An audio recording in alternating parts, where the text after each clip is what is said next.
reside in Washington, D.C. I'm a resident of Washington, D.C.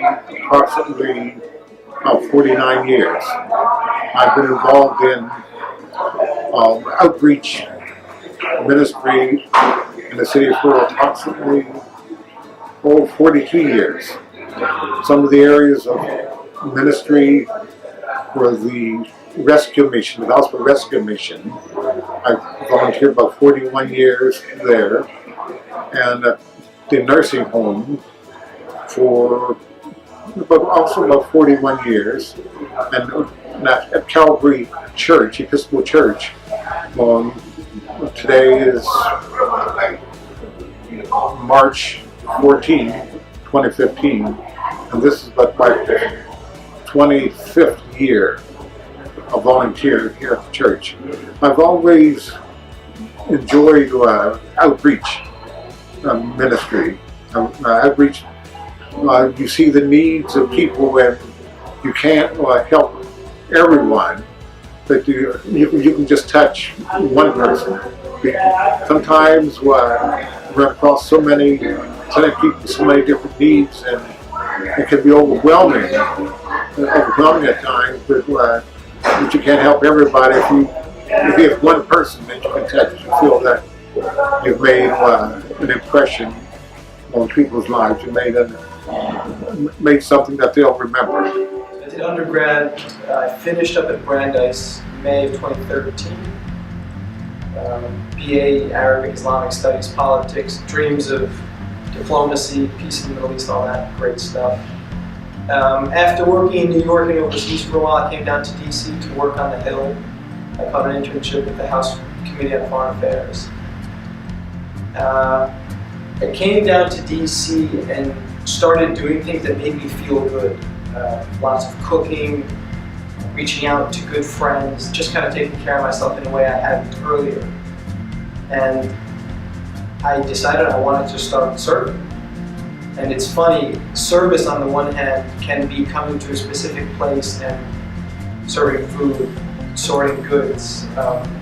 But service has become to me something I do everywhere, whether that's engaging with the cashier at the grocery store or helping someone carry something up a flight of stairs. Your service is a permanent condition. And the way I make sure my service machine is in gear is by coming to places like some. Because there you are, that service in the raw, especially here where we're in the kitchen. So I found some because a close friend of mine in town had been here a couple of times. We came and served breakfast once, and I said, I am going to start coming back as frequently as possible. And I have fallen in love with the staff, and the volunteers are always wonderful.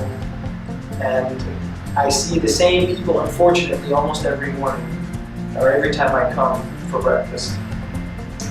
But you feel so good, and I start my day now in the best place in the world. My name is Andy Sirioli. I am a sophomore, double major in history and political science. And the reason I applied to go to DC was because I believe this is a community service experience that I don't think I was going to be able to get anywhere else. I am involved with community service here at Salve and around Newport, but having the opportunity to travel to an entire different city with an entire different culture, an entire city with an entire different challenges, was a great opportunity that I saw myself being able to help and grow upon. Newport and the work that I've done in DC is actually really similar to my surprise.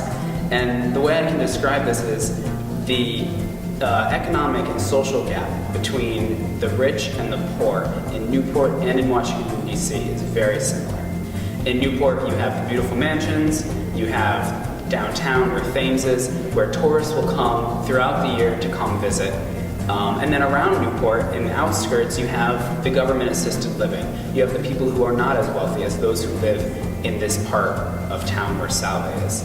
And the same thing is in Washington, D.C. You have the center of DC, where you have the political buildings, you have the museums, you have the monuments, and that's where the tourists go. The tourists all go over there. You have your hotels, and that's where the wealth is. But around DC, in the northeast and the southeast, parts of DC, you have the more government-assisted living. You have that's where the homeless are.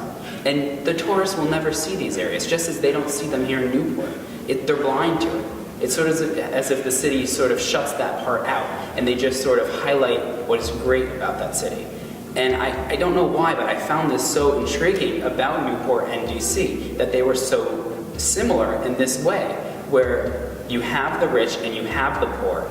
But the poor, I'm not saying they're being ignored, but they're being forgotten.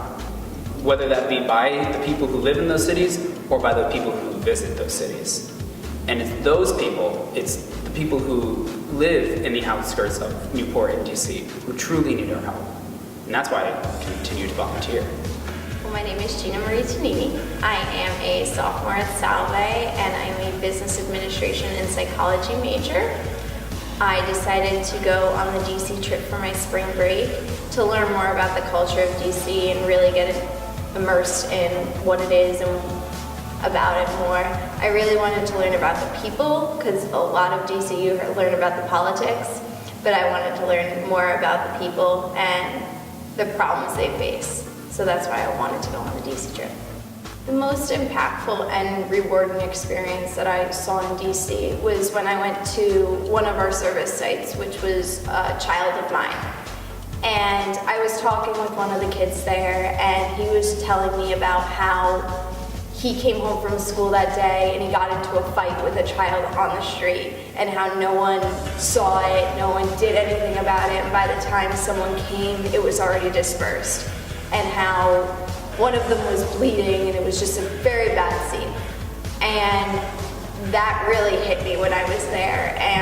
But at the same time, he was at a program in the afternoon at Child of Mine, getting off of those streets.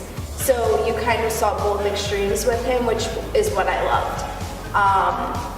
You saw him having opportunity through the service site at Child of Mine, which is, let me give you a little info about Child of Mine.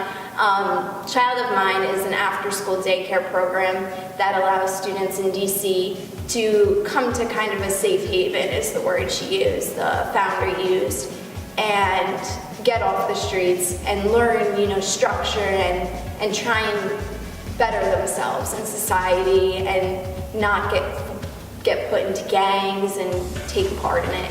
So I think that was the most rewarding experience for me, was seeing that this child had an opportunity to get off those streets and get out of that scene and have an opportunity for the life ahead of him. Out of all the experiences there, they were all really impactful. But I have to say, at Child of Mine, I think that brought the biggest light to me. What Ms. Hawkins, the founder, is doing there is truly inspiring and changing the next generation. And I really saw an impact going on there. And I would love to continue that in my life and hopefully in others. In my life, I do want to run a nonprofit business, and I just saw what she was doing, and it seemed so simple to her, of just giving children a safe haven, and they didn't have to do anything. No one had to pay. They just had to come in and get off the streets and just have fun playing games and playing with each other and getting their homework done and having just structure, and that's what she wanted to give to those students. And I think that's really how you change the next generation.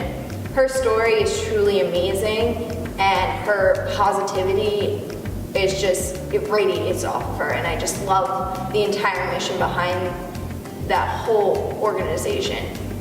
So I would just love to expand that and try and get that in other places, because I feel as if that would help anywhere you go. After going on the DC trip, one thing I really would love to bring back to Salve is that sometimes you have to dig a little bit deeper to see the entire community. Here at Salve, everything is beautiful, you're on a beautiful campus, and it's all pretty, and you really don't see the problems of Newport. Whereas in DC, it was everywhere, every street, you saw something.